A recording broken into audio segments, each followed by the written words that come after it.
Morning everyone, this is Greg with Mineral Springs Tilapia. Sorry I hadn't been online here lately. It's been a very busy spring, shipping out a lot of fish. And I wanted to talk to you today about another little hatchery management subject. And that is adding salt to your system. I had a situation occur where a customer had a lot of fish dying and he wanted to have me come out and take a look and see what was going on. And what I discovered was a parasitic infestation in his fresh water. He was using straight fresh water. So what we did is we added about 6 parts per thousand of salt. Now, it's a simple thing to do. The fish love it. It's not a problem for the fish at all. And what I do is I just simply use salt from Walmart, non-iodized table salt.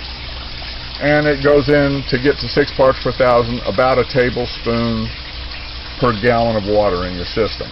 So whether it's a tank, you know how many gallons are in a tank, or whether it's, you know, a fairly large system, you know approximately how many gallons are in there. Go ahead and add the salt required to get that up to 6 parts per thousand.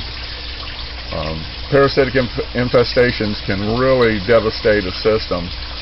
And the salt in the fresh water will kill most freshwater parasites. Obviously, there's parasites that can live in any level of salinity, and so you don't want. I mean, you can't cure everything with salt, but it is a good idea to have it in your system. These fry here are about 5 days old. There is no salt in this water because new fry are a little more sensitive, and until they get a little bit bigger, I won't start adding salt to this system to bring it up. A couple things about using salt. If you're replacing water in your system due to evaporation, just add the fresh water. The salt does not evaporate, so you don't want to add salt to new water because you'll bring your salinity up a little higher, which isn't particularly harmful to the fish. It's just if you get everything at 6 parts per thousand, you know, you can hold it there pretty easy.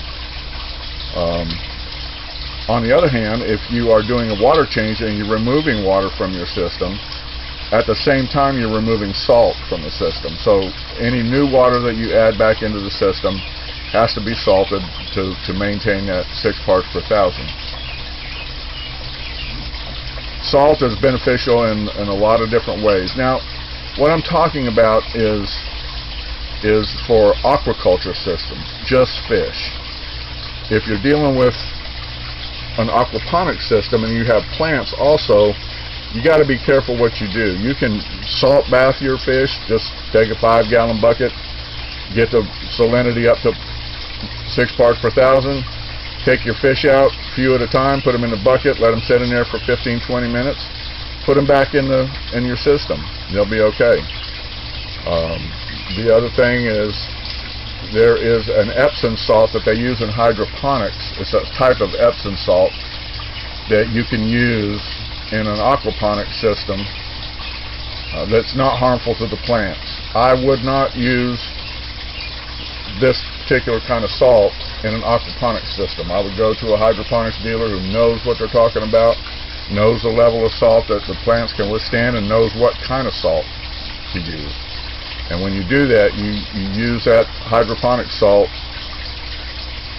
exactly according to the instructions. You don't mess it up, because you could harm your plants that way. Won't harm the fish, but it could harm the plants. So I just kind of wanted to let you guys know that that's an option for you. If you've got a system that's pure fresh water and you don't have any issues with it, you know, it's up to you if you want to add salt. I keep all my tanks, my breeder tanks, my grow out tanks, and later stage fry tanks, I keep everything at the same salinity, so when I transfer fish from tank to tank, they're not going from fresh water to salt water to fresh water, and back and forth. So I keep all my systems salted to 6 parts per thousand. So, hope this information was useful to you. Subscribe to my channel. Give me a thumbs up if you like what I do, and we'll see you on the next video. Thanks.